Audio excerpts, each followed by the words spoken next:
বিগত 5 মাসে আমরা দেখেছি প্রতিটি মন্ত্রণালয়ে দৃশ্যমান সাফল্য এসেছে। ঠিক 2 বছর আগে আজকের এই সময়ে আমাদের প্রিয় মাতৃভূমি এক রক্তাক্ত অধ্যায়ের সাক্ষী হয়েছিল। ন্যায্য অধিকার আদায়ে শান্তিপূর্ণ আন্দোলনকারীদের কণ্ঠ স্তব্ধ করতে ফ্যাসিবাদী শাসক গোষ্ঠী গুলি করে হত্যার পথ বেছে নিয়েছিল।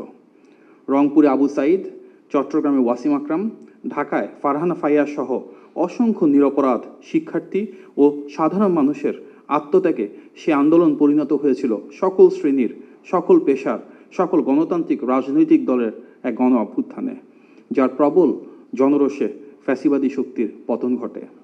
সেই পথ পরিক্রমায় গণ আকাঙ্ক্ষার বহিঃপ্রকাশের মাধ্যমে অবাধ, সুষ্ঠু ও নিরপেক্ষ নির্বাচনের মাধ্যমে রাষ্ট্র পরিচালনায় এসেছে গণ অভ্যুত্থানে এবং গত 16 বছরে সবচেয়ে বেশি গুম, খুন, হামলা, মামলা এবং মানবাধিকার লঙ্ঘনের শিকার দল বাংলাদেশ জাতীয়তাবাদী দল বিএনপি নেতৃত্বাধীন গণতান্ত্রিক সরকার। আমরা গভীর শ্রদ্ধাভরে স্মরণ করছি সকল শহীদকে এবং মহান আল্লাহর দরবারে তাদের আত্মার মাগফিরাত কামনা করছি। আহতদের দ্রুত সুস্থতা প্রার্থনা করছি এবং সে আত্মত্যাগের আদর্শে একটি গণতান্ত্রিক, ন্যায়ভিত্তিক ও মানবিক বাংলাদেশ গড়ার প্রত্যয় পুনর্ব্যক্ত করছি। মাননীয় প্রধানমন্ত্রী জনাব তারেক রহমানের নেতৃত্বাধীন সরকারের মাত্র 150 দিন অর্থাৎ 5 মাস পূর্ণ হয়েছে। সময়ের পরিমাপে এটি হয়তো খুব দীর্ঘ কোনো সময় নয়, কিন্তু একটি গণতান্ত্রিক সরকারের জন্য প্রতিটি দিনই জনগণের প্রতি দেওয়া অঙ্গীকারের বাস্তবায়নের দিন। প্রতিটি মুহূর্তেই দায়িত্ব ও জবাবদিহিতা পালনের পরীক্ষা, আর প্রতিটি পদক্ষেপই মানুষের আস্থা অর্জনের নতুন সুযোগ।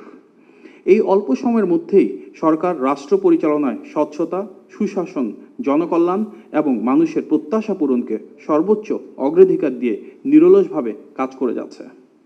আমরা বিশ্বাস করি জনগণের আস্থা ও বিশ্বাসই একটি সরকারের সবচেয়ে বড় শক্তি।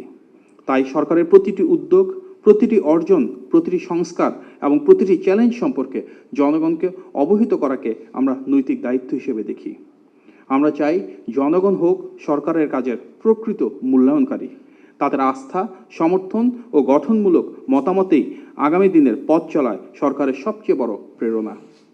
দীর্ঘ ফ্যাসিবাদী শাসনের অবসান ঘটিয়ে বিগত দিনের ভেঙে পড়া রাষ্ট্র কাঠামোকে পুনরুদ্ধার করার ম্যান্ডেট পেয়েছেন গণমানুষের নেতা বিএনপি চেয়ারম্যান জনাব তারেক রহমান। দায়িত্ব হাতে নিয়ে অত্যন্ত স্বল্প সময়ের মাঝেই তিনি মানুষের আস্থার চূড়ায় অবস্থান করছেন। গত 5 মাসে জনগণের আস্থা, ভালোবাসা ও সমর্থন, ইশতেহারের আলোকে সব শ্রেণী পেশার মানুষের স্বার্থ রক্ষা, স্বল্প সময়ের চ্যালেঞ্জ মোকাবেলায় অনবদ্য সফলতা, জনগণের স্বাধীনতা ও দেশের সার্বভৌমত্বের সর্বোচ্চ অগ্রাধিকার এবং গণমানুষের প্রধানমন্ত্রীর রাষ্ট্রনায়কোচিত নেতৃত্ব, এই বহুমাত্রিক অর্জনের 5টি দিক দেশের রাজনৈতিক ইতিহাসে এক নতুন দিগন্তের উন্মোচন করেছে।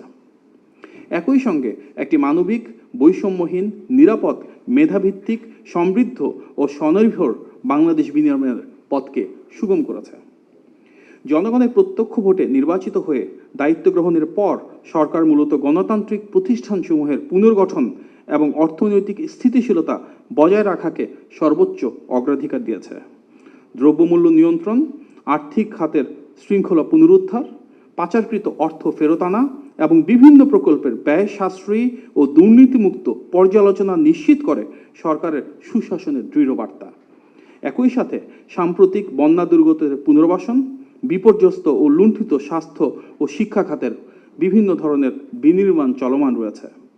5 মাসের সংক্ষিপ্ত সময়ে অর্জিত সাফল্যকে ভিত্তি করে একটি অন্তর্ভুক্তিমূলক, বৈষম্যহীন এবং সমৃদ্ধশালী বাংলাদেশ বিনির্মাণের জনগণের প্রতি সরকার সম্পূর্ণ প্রতিশ্রুতিবদ্ধ। বিগত 5 মাসে আমরা দেখেছি প্রতিটি মন্ত্রণালয়ে দৃশ্যমান সাফল্য এসেছে।